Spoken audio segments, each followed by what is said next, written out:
Nung nakita ko tong dokumentong to, talaga nga namang ako'y napakamot.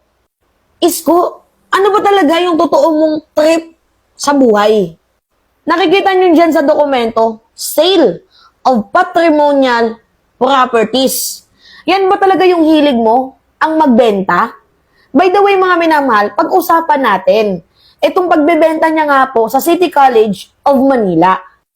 Imbis na naunahin ni Iskurap Moreno Buybenta ang issue sa kalusugan, issue sa edukasyon, issue sa kabuhayan.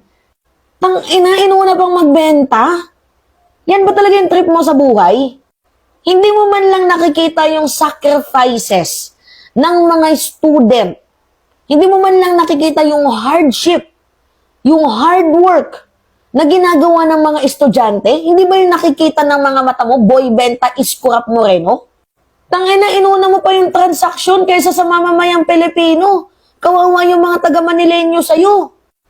Aber, sa ginawa mong pagbebenta ng City of College of Manila, nakita mo yung naging epekto nito sa mga estudyante ng Manileño? Hindi mo nararamdaman kasi wala ka naman sa kanilang kalagayan, di ba? Ikaw lang kasi yung kumikita eh. Ikaw lang yung may kickback. Yung mga mahirap, mas lalong naghihirap dahil sa'yo. Wait, there's more mga minamahal. Even yung fire station, benenta ni Iskurap. Kaya wag na kayong magtaka kung nagkakaroon ng sunog, abay hindi maapula ng agad-agaran.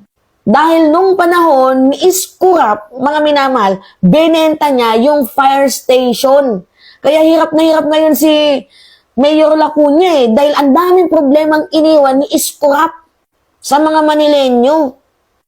Payag kayo nun? Maghalal kayo ng panibagong kupal? Kinupal na kayo once? Papayag kayo na makupal pa kayo twice?